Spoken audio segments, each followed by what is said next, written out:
Lived in Westminster all my life. Okay. And tell us something about the bottle that. All right. This bottle, President of Westminster Lions Club, Ron Brewer, just dropped this bottle off here to me because he knows that when I was just a child, maybe 10, 11, 12 years old, the company that lived right next, or worked right next door to where I lived at 149 West Main Street, bottled knee-high soda. And this is an old knee-high soda bottle. I don't remember particularly this shape. The ones I remember a little, this is probably older than what the ones were that I helped bottle. But they, at Carroll Distributors, which was the name of the company, bottled knee-high for many years, and they made the syrup that was used in the drink right there on the premises, and they bottled all flavors: cherry, lemon, lime, orange, grape, cherry, I might have mentioned root beer, and they were all mixed and bottled right there. The fellows that did that work was Dutch Bankert, it was Bill Schalk, and Russell Weinholt were the fellows that ran and worked there at the time.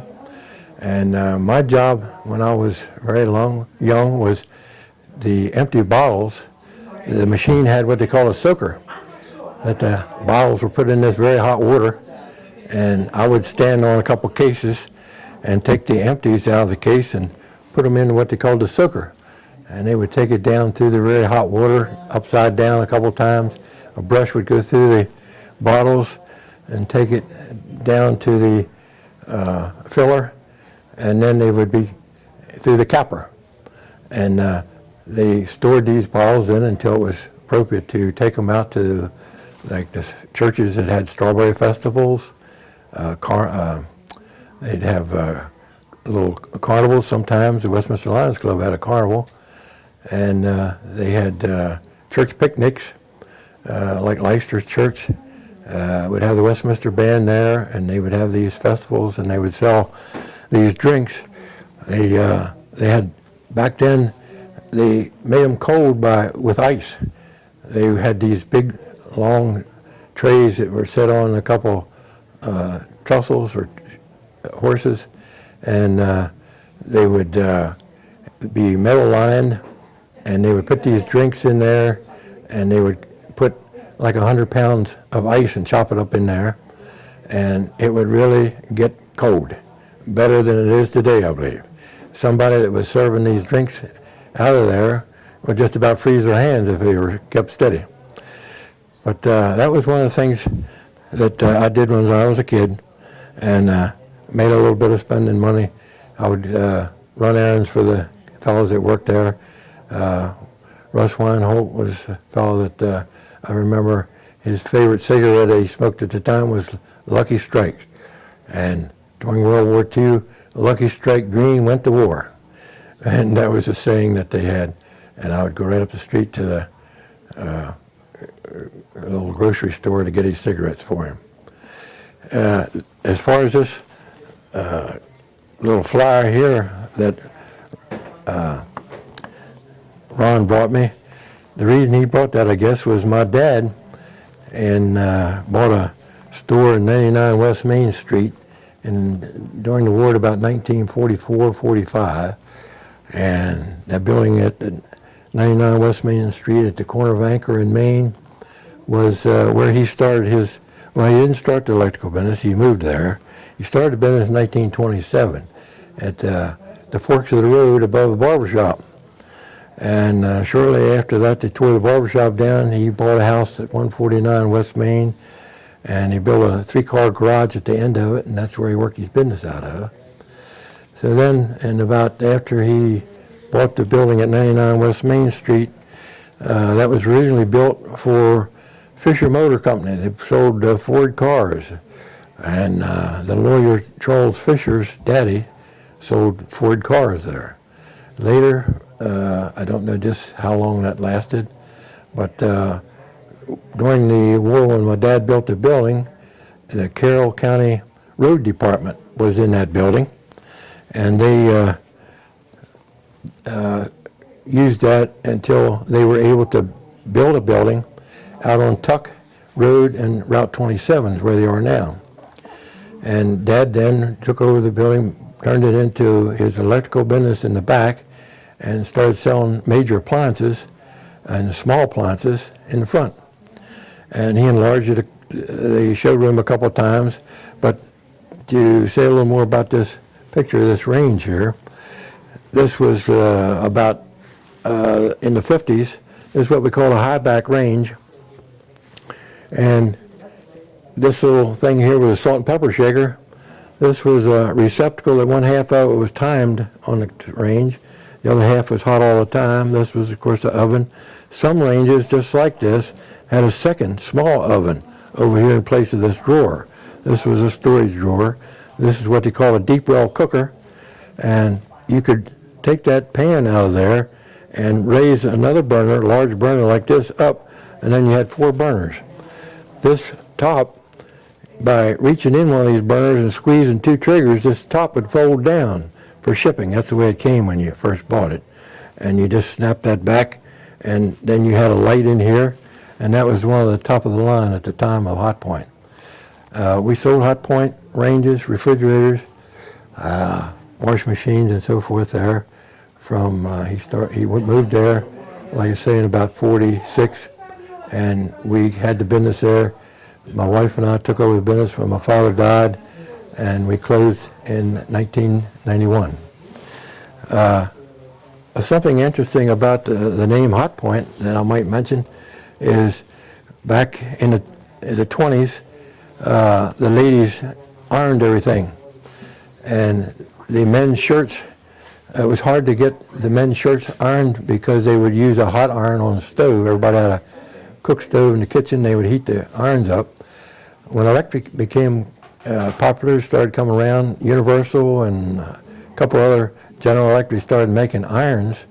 The complaint was for the ladies that the tip of the iron didn't get hot enough to go around the buttons on a shirt. And so Hot Point came along with an iron that had a heat in the tip, and they even had a groove in the edge of the sole plate so that they could go right up around those buttons, and there's where they got the name Hot Point. And that expanded, and they made also then, from there, they made a very good heating element. Heating elements then were just a coil, open coil on a stove, and it was easy to spill something in there and so forth. Hot Point came along with a coil that was encased in metal, and that was called a Carroll rod unit. And it was worked out so well that General Electric came along and bought the whole thing, bought Hot Point, the Carroll rod unit, so they could use it on their range. Hot Point continued to make the ranges for Hot Point and GE. GE made the refrigerators and ranges for the Hot Point. And then, of course, the whole line was developed slowly with washers and dryers and dishwashers as time went along. After World War II, dishwashers became very popular. Originally, like I said, there wasn't a whole lot of electric out in the country. The wash machines were run with a gas engine. And then they came with a wringer type washer. Maytag was popular. We sold Maytag eventually at our store. And it went from there, and it became automatic washers to where there was very little. You didn't have to wring the clothes and so forth. But this was a very popular stove at our time. Another little thing I can mention that the very top of the line one year had a little device inside that when the temperature reached the right degree, a little chime would come on that would play tenderly when the meat was done. Is that about all you need from me? Yes, sir. That was great. Thank you.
Is that about all you